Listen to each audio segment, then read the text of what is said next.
여러분이 어떤 방 안에 서 있다고 상상해보자.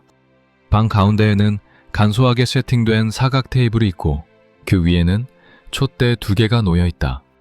여러분이 서 있는 자리에서 보면 2개의 촛대는 나란히, 즉 하나는 왼쪽에, 하나는 오른쪽에 놓여 있다. 이제 그 2 촛대가 하나는 앞에, 하나는 그 뒤에 일렬로 놓인 상태로 바뀐다고 상상해보자.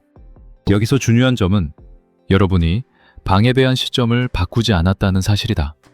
단지 머릿속에서 촛불의 위치를 옮겨 그것들이 일렬로 놓여있는 상태를 상상했을 뿐이다.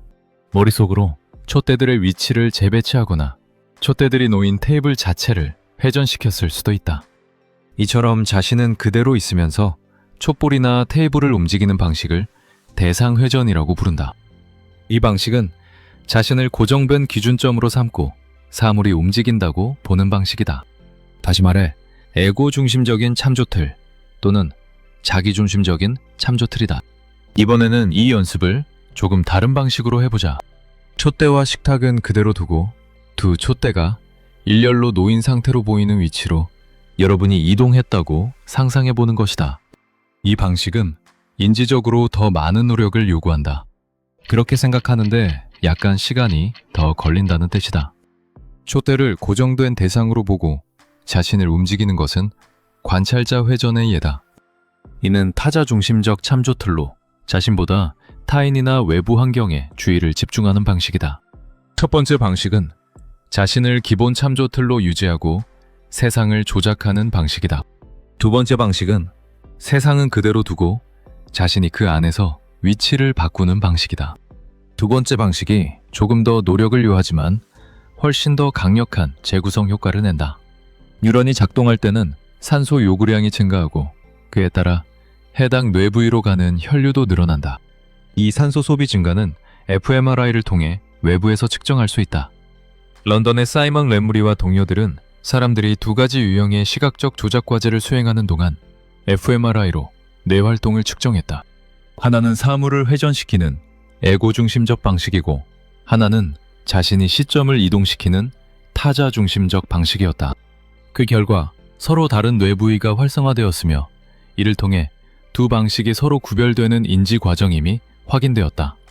특히 시점을 이동시키는 방식이 더 강력한 인지적 효과를 낸다는 점이 밝혀졌다. 우리 자신의 위치를 바꾸면 환경을 바라보는 시각도 바뀐다. 앞의 예시에서처럼 우리가 위치를 바꾸면 테이블 뒤쪽의 가구나 벽의 창문 같은 것들이 우리가 방 안에서 움직이는 위치에 따라 다르게 보인다. 반면 단순히 테이블 위에 촛대를 옮기는 경우에는 이런 변화가 발생하지 않는다.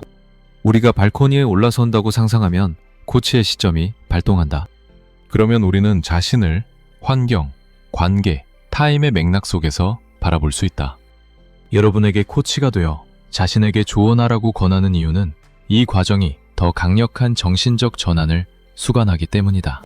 가상의 코치에게 단순히 내가 지금 무엇을 할까? 라고 묻는다면 그 과정은 본질적으로 자아중심적인 과정에 머물 수밖에 없다.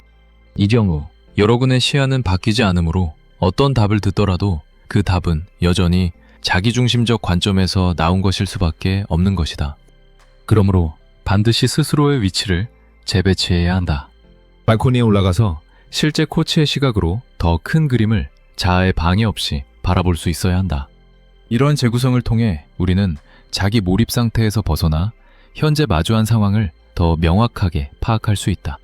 우리가 느끼는 대부분의 막힘은 상황 때문이 아니라 시점 때문이다. 같은 방, 같은 테이블, 같은 촛대인데도 위치를 바꾸는 순간 전혀 다른 장면이 보였던 것처럼 말이다. 이 원리는 생각 실험에만 머물지 않는다. 의사결정, 감정 조절, 인간관계, 심지어 자기평가에도 그대로 적용된다. 사람이 스트레스에 갇히는 순간을 보면 거의 예외 없이 하나의 특징이 있다.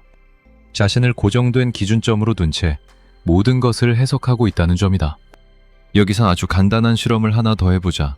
지금 당신이 가장 고민하고 있는 문제 하나를 떠올려보자. 그리고 그 문제를 겪고 있는 당신을 방 한가운데에 세워두자. 이제 당신은 그 방을 벗어나 발코니에 올라선다. 위에서 아래를 내려다보듯 그 상황 속에 있는 나 자신의 말투와 표정, 반복되는 선택을 바라본다. 이때 중요한 것은 해결책을 찾으려 하지 않는 것이다. 그저 이 사람은 왜 늘 같은 지점에서 멈추는가를 관찰하는 것이다. 놀랍게도 이 순간 뇌는 문제 해결 모드가 아니라 재구성 모드로 전환된다. 감정의 압박은 줄어들고 시야는 넓어지며 이전에는 보이지 않던 선택이 눈에 들어온다. 이것이 바로 관찰자 회전이 가진 힘이다. 세상을 바꾸지 않고 상황을 조작하지 않고 오직 자신의 위치만 바꾸는 것으로 현실을 다르게 인식하게 만드는 방식이다. 그래서 진짜 변화는 더 열심히 생각할 때 오지 않는다.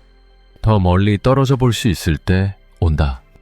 지금 여기에서 벗어나 다른 곳에 서는 순간 같은 현실은 전혀 다르게 보이기 시작한다. 이제부터는 뭔가 막힘을 느낄 때 이렇게 질문해 보자. 이 문제를 겪고 있는 내가 아니라 이 장면을 바라보고 있는 나에게는 무엇이 보이는가? 그 질문 하나가 당신을 이미 다른 위치로 옮겨놓고 있을 것이다.